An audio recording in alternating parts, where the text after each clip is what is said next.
জামায়াতে ইসলামী আয়োজিত আজকের এই মহাসমুদ্রে মাননীয় সভাপতি, যিনি ইতিমধ্যেই মানবিক নেতা হিসেবে খ্যাতি পেয়েছেন, শুধু তাই না, যে সময় স্বৈরাচারী শাসক জামায়াতে ইসলামের নেতাদেরকে অন্যায়ভাবে জুডিশিয়াল কিলিং করে একের পর এক হত্যা করছিল, সেই সময় এই সিংহপুরুষ অকুতভয় নিয়ে তিনি জামায়াতে ইসলামের হাল ধরে সারা বাংলাদেশে জামায়াতে ইসলামকে সুসংগঠিত করেছেন।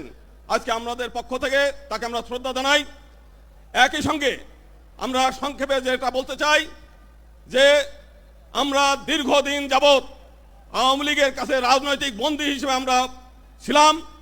1954 সালে যেদিন আওয়ামী লীগ গঠন হয়েছে, সেই দিনই তারা হিন্দু সম্প্রদায়ের প্রতিনিধিত্ব অস্বীকার করে প্রতিনিধিত্বকে ধ্বংস করার জন্য উদ্দেশ্য নিয়েই তারা আওয়ামী লীগ গঠন হয়েছে, হিন্দু সম্প্রদায়ের কাছ থেকে প্রতারণা করেছে হিন্দু সম্প্রদায়কে।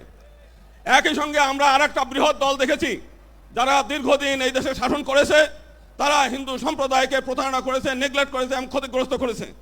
2001 সালে আমরা দেখেছি বিএনপি ক্ষমতায় আসার পরে ভোলার চরফ্যাশন শুধু একটা উপজেলায় 200 জন হিন্দু নারীকে ধর্ষণ করেছে, তারা সেটা বিচার করে নাই। এই 2 দিন আগেও পার্বত্য চট্টগ্রাম আমরা দেখেছি একজন আদিবাসী নারীকে, কিশোরীকে 4 জন বিএনপি কর্মী দ্বারা ধর্ষিত হয়েছে। আজকে সারা বাংলাদেশে চাঁদাবাজি, সন্ত্রাস, টেন্ডারবাজি এইগুলো একের পর এক চলছে। আজকে সমগ্র বাংলাদেশের মানুষ আপনারা এখানে এসেছেন জামায়াতে ইসলামের ডাকে। জামায়াতে ইসলাম শুধুমাত্র একটা রাজনৈতিক দল নয়, এটা একটা ইউনিভার্সাল ইউনিভার্সিটি। আপনারা এখানে আসেন, শিক্ষা লাভ করেন, নীতি শিক্ষা নেন, আদর্শ শিক্ষা নেন এবং কিভাবে ধর্ম অনুযায়ী দেশ নিজের জীবন পরিচালনা করা যায় এবং দেশ পরিচালনা করা যায়, আপনারা সেই শিক্ষা লাভ করেন। আজকে রাত ভরে এখানে জেগে আছেন, আপনাদের এই আশাটা ব্যর্থ হবে না। যদি রাজনৈতিক ক্ষমতা আপনাদের নাও থাকে, আপনাদের জীবন ধন্য হয়ে গেল শুধুমাত্র এই জামায়াতে ইসলামে অংশগ্রহণ করার কারণে। আমরা আগামী দিনে আমরা বলতে চাই, একবার ফ্যাসিবাদ বিদায় হয়েছে, আবার কোনোদিন আমরা এই ফ্যাসিবাদ চাই না।